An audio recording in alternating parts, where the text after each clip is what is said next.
For my video post, I was given Module 15 in the section about the Big Four personality tests. The first method is interviewing used by psychoanalysts and humanistic therapists, consisting of an unstructured dialogue where the client and the analyst or psychologist talk about whatever the issue is with the client. The dialogue is unstructured, as I said, but there can be problems with that. Clients can lie, they can distort the facts, or they can misremember facts, like human nature makes things happen. Also, the interviewer can be biased and misinterpret what the client has told them. The interviewer's bias could be related to differences in gender or race, or it could be any other sort of bias between the interviewer and the interviewee, which can lead to problems with a diagnosis. Another problem with interviewing is the halo effect. Halo effect is when the first impression that the interviewer gets from the client influences all of the other statements that the client makes, to where, if the initial impression is positive, no matter what the client says, it's going to be a favorable reaction, as opposed to if the initial reaction is negative, then the interviewer will, have just a negative, agreement with whatever the client says, which obviously can cause a lot of problems. Next, you have the projective tests. Herman Rorschach in 1921 developed the first one, which was the ink blot test. He had thousands of ink blots in various shapes that he eventually whittled down to the 10 that we use now, which consists of 5 black on white pictures and 5 colored on white pictures. The ink blots are shown to the client, and the client tells the psychologist what they see in the ink blots, and the psychologist creates a diagnosis based on predetermined response categories, such as reference to the color or the shape or the figures. It's used more often to predict behavior and mental disorders and to describe personality, although it is sometimes used for that. Then there's the thematic apperception test, developed in 1935 by psychologist Henry Murray and his colleagues. They came up with 20 pictures that they're all black and white, and they're shown to the client, and the pictures show a person, or sometimes people, engaged in ambiguous settings and situations. The client is then asked to describe what the people in the pictures are doing, and the description given by the client is then evaluated for things that, for revealing statements, or for words or things that could indicate projection of the client's own problems or difficulties onto the people in the pictures. Other types of thematic apperception tests are sentence completion, draw a person, or house tree person tests.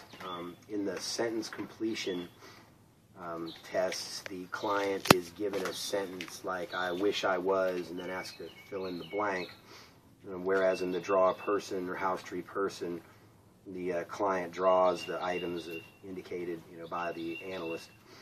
Problems with these projective tests are subjectivity.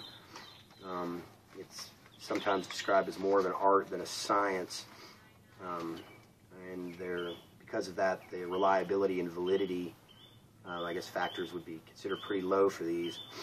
The next type of test is the behavioral assessment, used by behavioral and social cognitive therapists. There's a couple different types of those. You have direct observation, which the psychologist directly observes the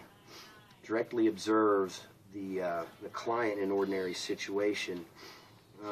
That can be good, and it can be very telling. However, you can have issues with the observer effect, where the person who's being observed will actually engage in other than normal behavior just due to the fact that they're being observed. Other behavioral assessments are rating scales and frequency counts. Rating scales are numerical ratings assigned to specific behaviors, and frequency counts are literally a counting of the frequency of certain behaviors within a specified period of time. ADHD diagnosis is very often done due to rating scales and frequency counts. Some of the other problems with these tests are there's not so much control. A person might not exhibit certain behaviors when being assessed. Sort of like the book used the example of the car. That you take your car to the mechanic and the car doesn't do what you say it's doing. Hey, it makes a funny noise, so you take it to the mechanic and it doesn't make the funny noise, so the mechanic can't fix it. The last type are the personality inventories used by trait theorists. These psychologists are more interested in personality descriptions. These personality inventories are usually a questionnaire with a standard list of questions that have specific answers, such as yes, no, or can't decide. It's very specific. And there's usually a whole bunch of questions that basically repeat themselves over and over again in different wordings. The standardized nature of the tests makes them more objective and reliable than the projective tests, and due to the standardization, it makes it more reliable. Some of these types of tests are the Myers-Briggs type indicator. These are used to assess personality, sometimes what types of careers people would be using. And then another common inventory is the MMPI-2, the Minnesota Multiphasic Personality Inventory. This test has 10 different clinical scales and 8 validity scales, in addition to numerous subscales, making a diagnosis. You can get pretty specific with it because each different scale tests for certain types of behavior, and it'll test. You can use this to diagnose anything from a mild personality disorder to some of the more serious things such as schizophrenia and severe depression. Validity scales that are part of these the psychological inventories are intended to determine whether a person taking the inventory is responding honestly. That's one of the problems with these types of tests. Sometimes people can figure out what's going on and say, oh, I got it, they want to know this, so I'll answer all the same questions the same way. Again, the advantage of the personality inventories over projective testing and interviewing is that inventories are standardized, and everybody gets the same questions. The answers are scored exactly the same way. In fact, you'd score it with a computer, like that's how they do it. It would make it much easier to give a very objective diagnosis as opposed to the subjective facets of using the other, the projection and the interview methods for a diagnosis.